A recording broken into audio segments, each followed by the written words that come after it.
Some people think money can buy them the right to treat others like garbage. This airport Karen was about to learn that assumption works both ways, and I had a lot more money than she thought. It started the moment I stepped into the first class cabin of Flight 447 from Chicago to Miami. I was exhausted after 3 days of emergency board meetings. My grandfather had built Rodriguez Industries from nothing. The Miami meetings were our last hope of potential partnership that could save everything my family had worked. For over 40 years, I found my seat, 3A, and was settling in when I heard that voice.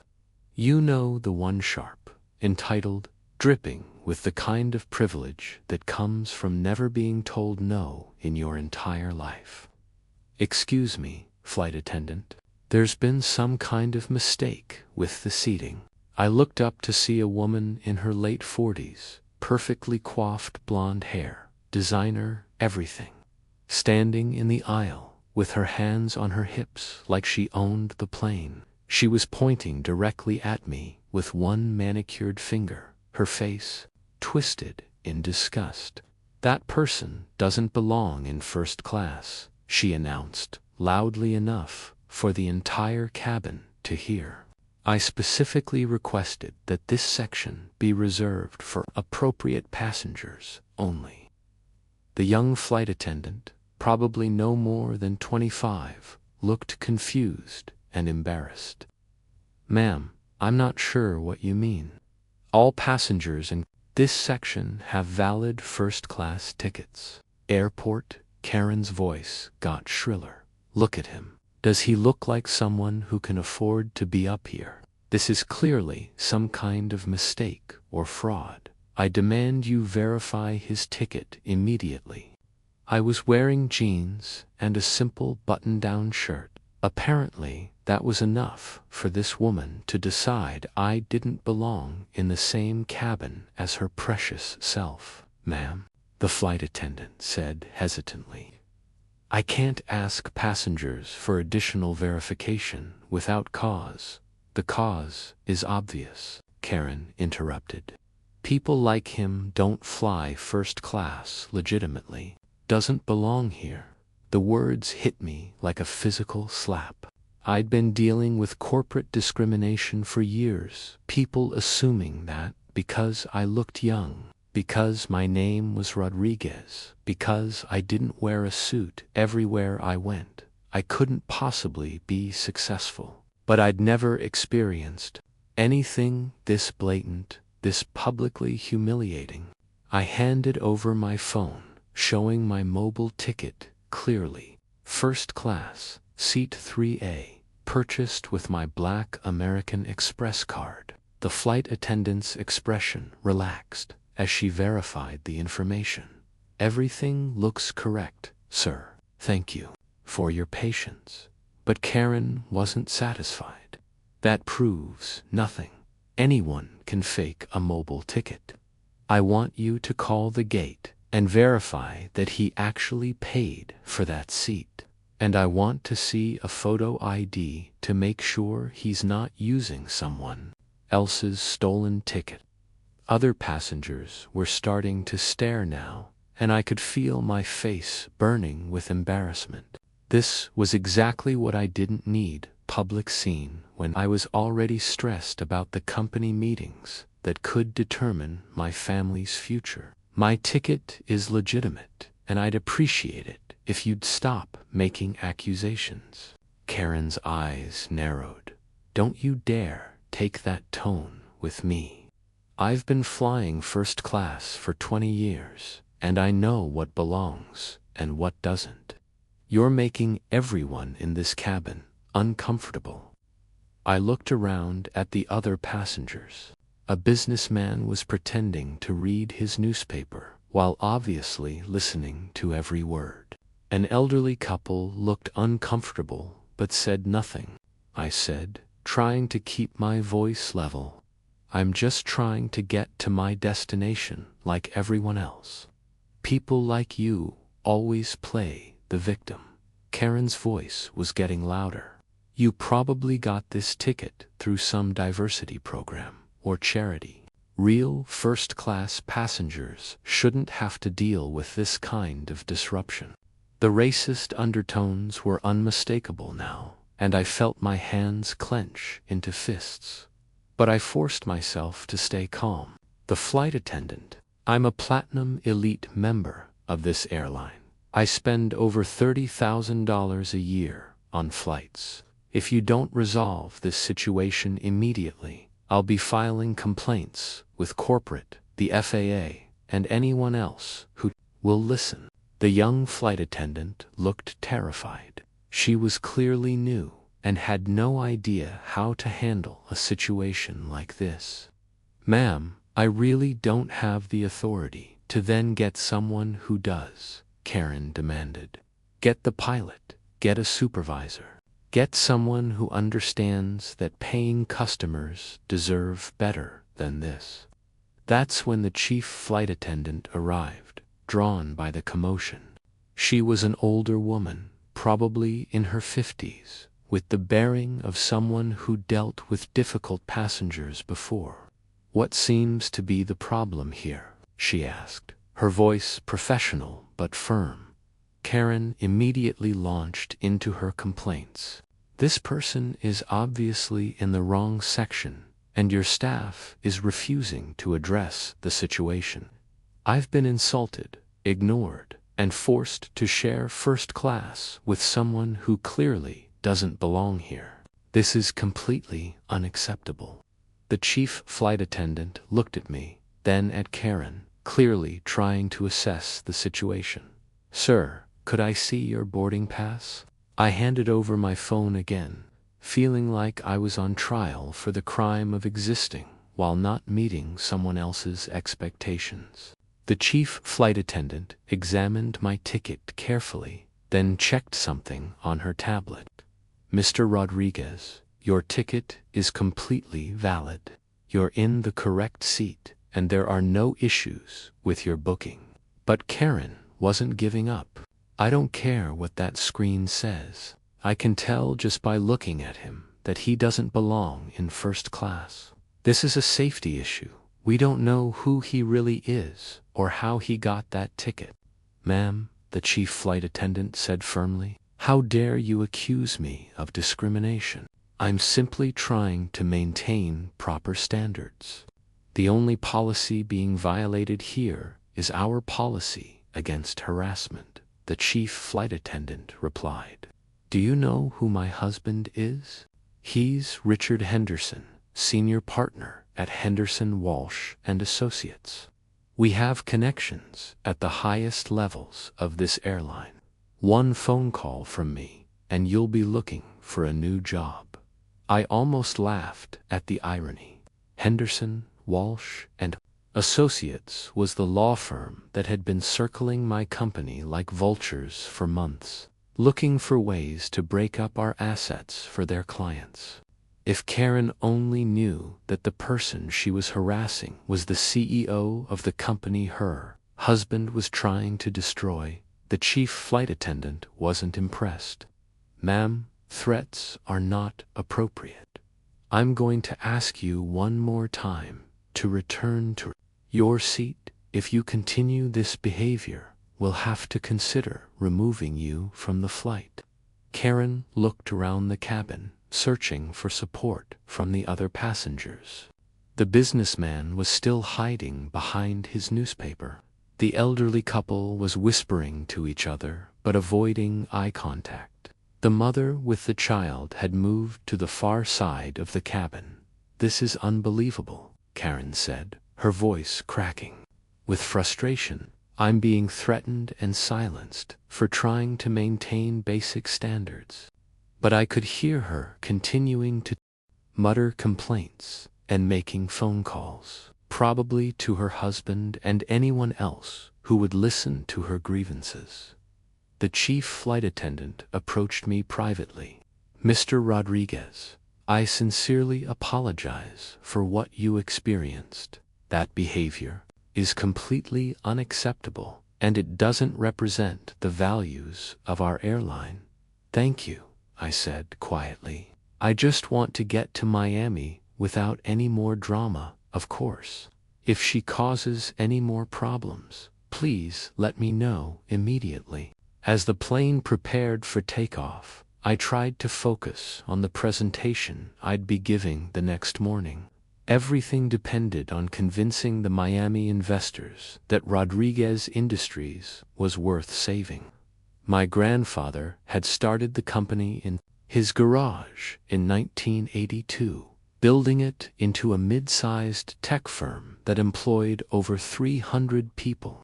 When he died 2 years ago, he'd left everything to me, trusting that I could carry on his legacy. But the market had been brutal, and bigger companies were trying to acquire us for parts. Henderson, Walsh, and Associates represented 3 different firms that wanted to break us up and sell off our patents and contracts. The Miami meeting was with a private equity group that might be willing to invest enough to keep us independent. I was reviewing financial projections on my laptop when I heard Karen's voice again, this time on her phone. Richard, you need to call the airline immediately. I'm being harassed by some man who clearly doesn't belong in first class, and the staff is protecting him instead of their paying customers. She was talking loudly enough for half the cabin to hear, obviously hoping to embarrass me further. I could hear fragments of her husband's responses, though I couldn't make out the words. I don't care what their policies say. He's obviously not legitimate. People like that don't fly first class unless there's some kind of fraud involved. The conversation continued for several minutes, with Karen becoming increasingly agitated, as her husband apparently failed to provide the immediate solution she was demanding. Fine, if you won't handle this, I'll take care of it myself when we land. I have photos of him, and I'm going to file complaints everywhere I can think of. That's when something inside me snapped. I'd been trying to stay professional, to avoid escalating the situation, but Karen had just crossed a line I couldn't ignore. She was taking photos of me without consent, planning to use them in some kind of harassment campaign, and threatening to make my life difficult simply because she didn't think I belonged in the same cabin as her. I pulled out my own phone and made a call to my assistant. Maria, it's David. I need you to do something for me right now. Of course, Mr. Rodriguez. What do you need? I'm on flight 447 from Chicago to Miami. I need you to contact the airline and purchase every available seat in row 7 of the first-class cabin. I don't care what it costs. There was a pause. Sir, did you say every seat in row 7?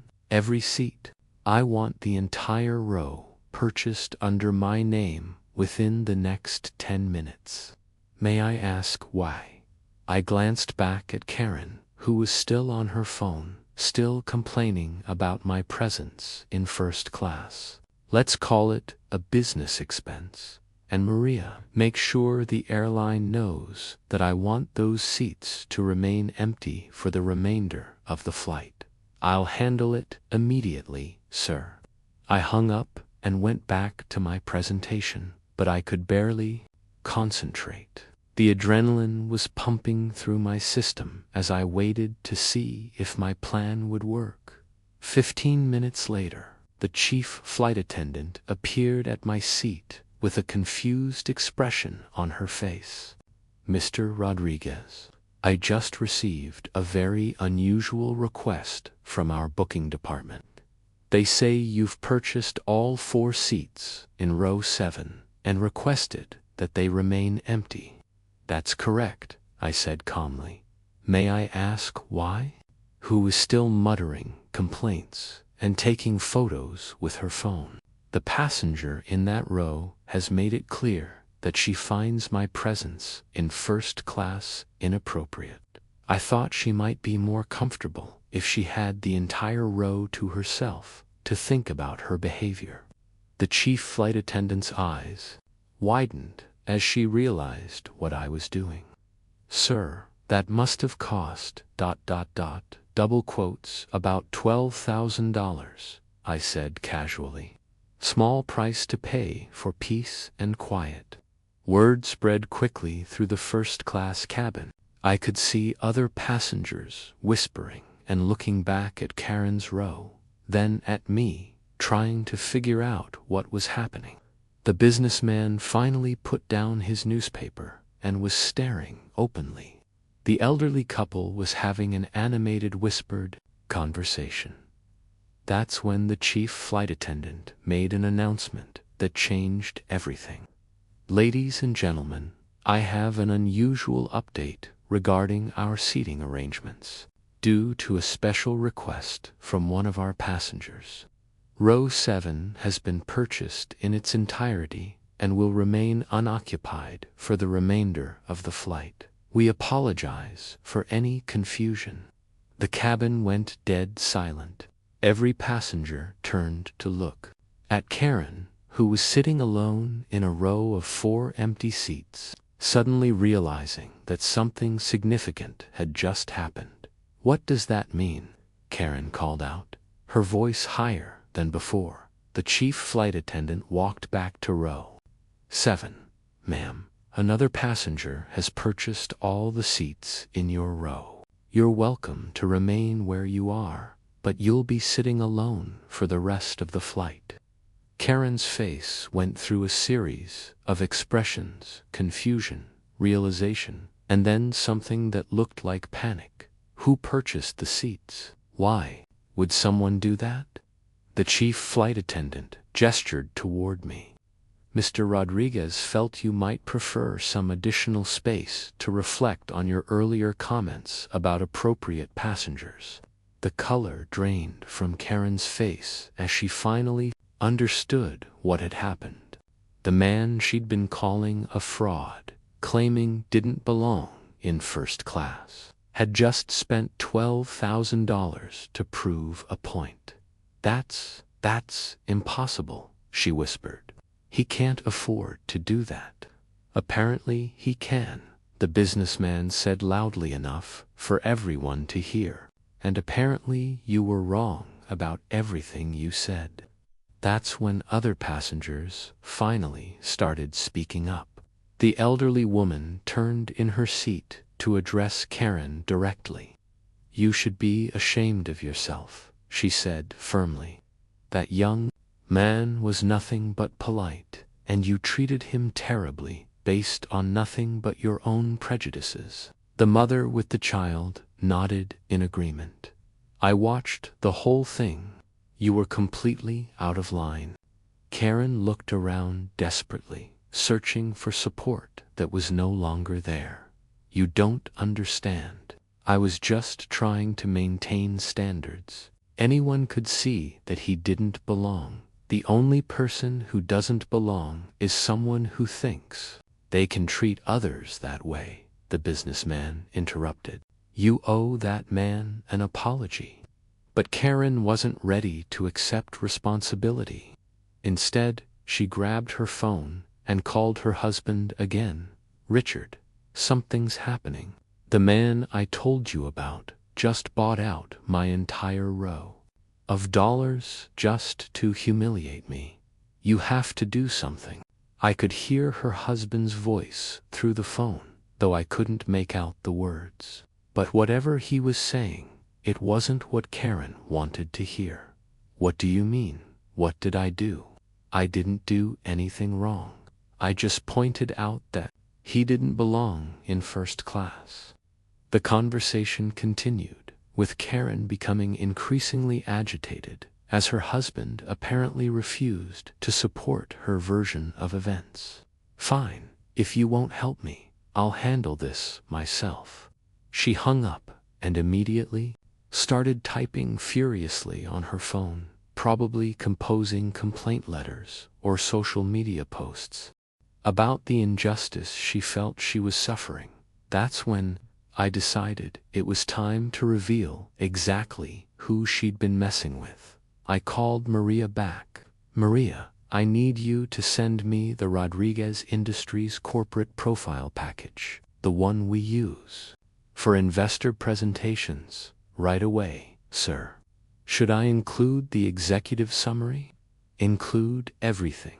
Revenue figures, employee count, patent portfolio, the works. And Maria, send it to the in-flight Wi-Fi printer. Your printing request, sir. Though I have to say, I've never seen anyone use our business center services quite like this. I thanked her and stood up, walking slowly back toward Karen's isolated row. The entire cabin watched as I approached. Her seat, excuse me, I said politely. I believe you had some questions about whether I belong in first class. Karen looked up from her phone, her eyes red with frustrated tears. What do you want? I handed her the packet of documents. I thought, you might be interested in learning a little bit about the person you've been harassing for the past 2 hours. Annual revenue, $847 million. Keep reading, I said calmly. The David Rodriguez. The same David Rodriguez whose company your husband has been trying to destroy for the past 6 months, I confirmed. Small world, isn't it? The packet slipped from her hands, pages scattering across the empty seats around her. Oh my God. Oh my God, this can't be happening. The other passengers were straining to hear our conversation, sensing that something significant was unfolding. Mrs. Henderson, I continued, you spent the last 2 hours telling everyone that people like me don't belong in first class.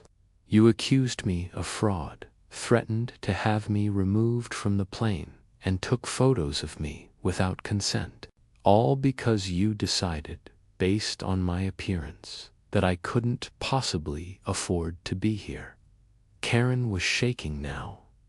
You didn't realize that judging people based on how they look might backfire spectacularly, I asked.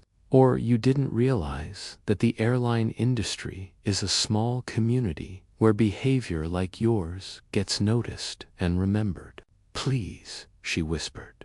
I made a mistake. I'm sorry. Please, don't. My husband's career, ... My husband's career, ... Your husband's career, built on helping corporate raiders destroy family businesses like mine, I replied. I'm sure he'll be very interested to learn how his wife spent her afternoon. I walked back to my seat, leaving Karen sitting alone with the scattered pages of my company's profile. The cabin was buzzing with whispered conversations as passengers processed what they'd just witnessed. The businessman approached me as I sat down. Excuse me, Mr. Rodriguez. I owe you an apology. I should have spoken up earlier when she was harassing you. Thank you, I said. But you're speaking up now, and that matters. The elderly woman from row 2 turned around in her seat. Young man, you handled that with more grace than she deserved. Your parents raised you right. One by one, other passengers came over to introduce themselves, apologize for their earlier silence, or simply express their admiration for how I'd handled the situation. The mother with the child stopped by to say that she was going to use this as a teaching moment for her daughter about treating people with respect. But the real satisfaction came from watching Karen try to deal with the consequences of her actions. I could hear fragments of her conversations. Richard, you don't understand. He's the CEO of Rodriguez Industries, the company you've been... Yes, that Rodriguez Industries, he has everything documented. Photos, witnesses, the whole thing. An hour into the flight, she approached my seat with tears streaming down her face. "Mr. Rodriguez, please, I'm begging you. I know I was wrong. I know I said terrible things. But please don't destroy my husband's career over this. He had nothing to do with my behavior." I looked up from my laptop. "He's been working with corporate raiders who want to break us apart and sell off the pieces. Why should I show him the consideration he's never shown me?" Because you're a better person than we are," she said quietly. "You proved that today. Please don't let our mistakes drag you down to our level." It was a compelling argument, and I found myself considering it. Revenge felt good in the moment, but it wouldn't save my company or help my employees. "Mrs. Henderson," I said finally, "I'm not going to actively try to harm your husband's career, but I am going to remember this conversation when his firm tries to acquire my company. Whether to show mercy to people who don't deserve it." She nodded frantically. Thank you so much. I promise you this will never happen again. I've learned my lesson." "I hope so," I said. "But more importantly, I hope you teach this lesson to other people.